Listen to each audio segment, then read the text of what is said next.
तो स्वागत है आप सभी का बिग बॉस के 43वें एपिसोड में। तो जैसे ही घर के अंदर एल्विश आए, उन्होंने सबसे पहले मृदुल को समझाया कि भाई अभी मैं जाऊंगा तो तुम मेरे साथ ही चलना, क्योंकि तुम दिखाई नहीं दे रहे हो। नटालिया जब से गई क्या है, तुम तो एकदम डाउन ही पड़ गए हो, पता नहीं तुमको क्या हो गया है। हम सबको तुमसे बहुत उम्मीदें हैं और अगर तुम ऐसा करोगे तो फिर हो चुका। तो यार कुछ करो बढ़िया से और खेलो। इसके बाद एल्विश बात करते हैं प्रणीत से, क्योंकि प्रणीत से तो उनका पुराना रिश्ता है, क्योंकि प्रणीत ने कुछ ऐसा किया था जिसकी वजह से वो एल्विश के रडार में आ गए थे। तो एल्विश ने प्रणीत से पूछा कि भाई क्या कर रहे हो। तो प्रणीत ने कहा कि भाई सही को सही बोलता हूँ और गलत को गलत बोलता हूँ। फिर जाते जाते एंड में एल्विश ने प्रणीत से कहा कि तुम्हारे ऊपर एक केस आया है चीटिंग का, पैसों को लेकर। तो पहले तो प्रणीत समझ नहीं पाते। कुनिका जी कहते हैं मजाक कर रहे हैं आप। तो एल्विश कहते हैं मजाक नहीं है, एलिगेशन है। तो प्रणीत कहते हैं तो ठीक है, एलिगेशन है अगर। तो एल्विश कहते हैं कि हाँ एलिगेशन है, जो मेरे पे लगा था और आपने उसको प्रूव कर दिया था। फिर एल्विश कहते हैं कि भाई जब तक कोई प्रूफ ना हो जाया करे तब तक अपना फैसला मत सुनाया करो किसी के लिए भी, वरना लोग तो ऐसे हैं कि ऐसे कारनामों पर वो 5-5 करोड़ की केस ठोक देते हैं। तो प्रणीत कहते हैं कि भाई वो मजाक था। तो एल्विश कहते हैं ये भी मजाक ही है और आगे से ध्यान रखो। प्रणीत के लिए ये लेसन बहुत ही जरूरी था और अच्छा किया एल्विश जो यहाँ पर आए और प्रणीत को समझाया।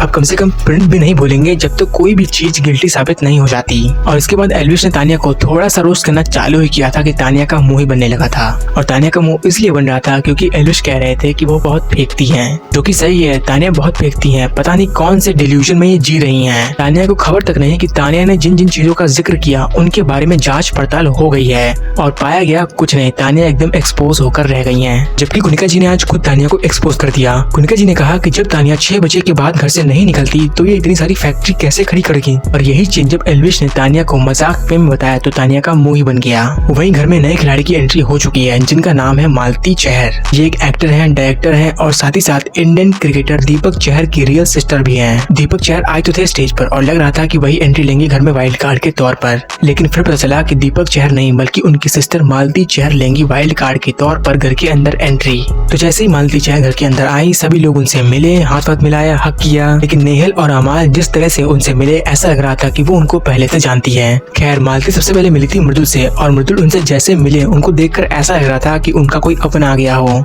मृदुल के एक्सप्रेशन कुछ अलग ही बता रहे थे। खैर इनके आने के बाद सभी लोग इनकी खातिरदारी में लग जाते हैं, खासकर लड़के लोग। इनका स्टोर रूम में रखा सामान उठाकर बाथरूम में लाकर रख देते हैं, जहां मृदुल मालती की हेल्प करते हैं उनका सूटकेस रखने में। तो मालती फिर मृदुल से पूछती है कि ये अच्छा है या फिर ये। तो मृदुल कहते हैं ये अच्छा है। तो मालती फिर वही पहनती हैं। फिर मालती तानिया से पूछती हैं कि आप दुबई कितनी बार बकलावा खाने गई हैं। तो तानिया कहती 3-4 बार। मालती ने कहा सिर्फ 3-4 बार बस। तो तानिया ने थोड़ा शक में कहा कि हाँ बस वीडियो वगैरह में जितना था उतना ही। तो फिर तानिया ने पूछा क्यों, क्या हुआ। मालती ने कहा नहीं कुछ नहीं, आपको बकलावा इतना पसंद है और आप सिर्फ 3-4 बार खाने गई हैं। वही नीलम ने पहले कहा कि मालती सुंदर है, मैं पहले यही देखती हूँ कि कौन सुंदर है कौन नहीं। लेकिन फिर नीलम कहती कि यार ये क्यों आ गई, क्या जरूरत थी इसको आने की, क्यों भेज दिया इसको। इतना समझ लीजिए कि मालती के आने से तानिया और नीलम के अंदर आग की चिंगारी जल चुकी है और अब जैसे जैसे टाइम बीतेगा वैसे वैसे ये जलन की आग दोनों के अंदर बढ़ती जाएगी।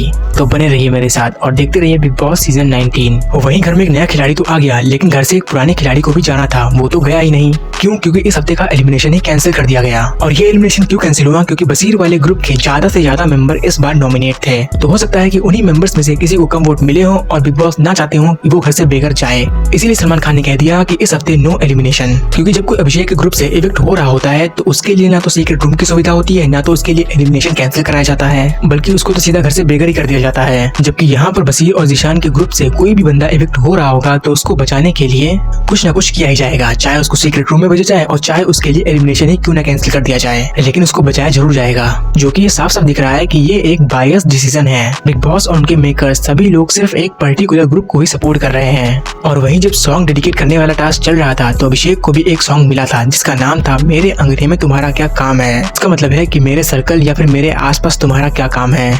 अभिषेक इन लाइनों को अच्छे से समझ नहीं पाए और उन्होंने जाकर मिसाइल दे दी गौरव को, जिसको देखकर तो हम सब शॉक हो गए। यहाँ तक कि सलमान खान ने भी कह दिया कि तुमको समझ में आया कि टास्क में क्या करना है। तो कुनिका जी ने बताया कि तुमको उस इंसान को मिसाइल देनी है जिसको तुम नहीं चाहते कि वो तुम्हारे आसपास रहे। तो अभिषेक को फिर रियलाइज होता है, फिर गौरव से मिसाइल लेकर दे देते हैं शहबाज को।